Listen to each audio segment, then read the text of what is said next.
उत्तर प्रदेश के प्रयागराज में 45 दिनों तक चले महाकुंभ मेले का समापन हो गया है, लेकिन इसकी दिव्यता, भव्यता और सेवा भावना की यादें हमेशा के लिए इतिहास में दर्ज हुई। इस कुंभ मेले को हर किसी ने अपने नजरिए से देखा।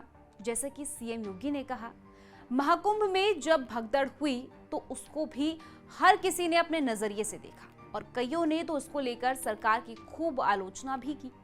लेकिन इस भगदड़ की असल वजह क्या थी?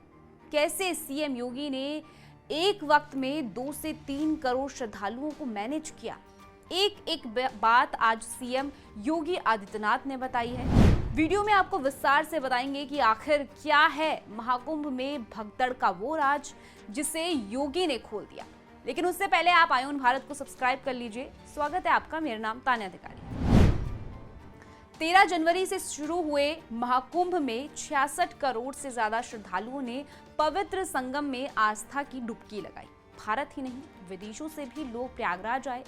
जिस शहर की क्षमता 50 लाख की हो, वहां पर अगर एक साथ 2 से 3 करोड़ लोग आ जाएं तो इसकी इतनी करोड़ की भीड़ को मैनेज करना कोई आसान काम नहीं है। और ऐसे में अगर थोड़ी बहुत भी कहीं चूक हो जाती है तो इसके बाद स्थिति को संभालना हर किसी के बस की बात नहीं होती है। और यही हुआ जब 29 जनवरी को मौनी अमावस्या के दिन महाकुंभ में 2 से 3 करोड़ श्रद्धालु पहुंच गए। इसके बाद जो हुआ वो सब जानते हैं, लेकिन महाकुंभ भगदड़ का वो राज जो योगी ने कुंभ खत्म होने के 5 दिन बाद बताई है, वो आज सभी को सुनना चाहिए। सीएम योगी आदित्यनाथ प्रयागराज में ही एक कार्यक्रम में पहुंचे हुए थे। यहाँ उन्होंने सिलसिलेवार तरीके से भगदड़ वाली रात की एक एक बात बताई। सीएम योगी ने कहा, भगदड़ की घटना 29 जनवरी की रात 1:15 बजे से 1:30 बजे के बीच में घटित हुई। उस वक्त मेला क्षेत्र में करीब 4 करोड़ लोगों की भीड़ थी। जैसे ही भगदड़ हुई उसके 15 मिनट के अंदर अंदर घायलों को अस्पताल पहुंचा दिया गया। आप ये खुद सोचिए, जो लोग सरकार पर सवाल उठा रहे थे उनको ये मालूम होना चाहिए कि उस शहर की संख्या, क्षमता कितनी है और भगदड़ की रात वहां कितने लोग मौजूद थे। उसके बाद लोगों में शांति और व्यवस्था बनाए रखने की बात करने की बजाय इन लोगों ने डर का माहौल बनाने की कोशिश की।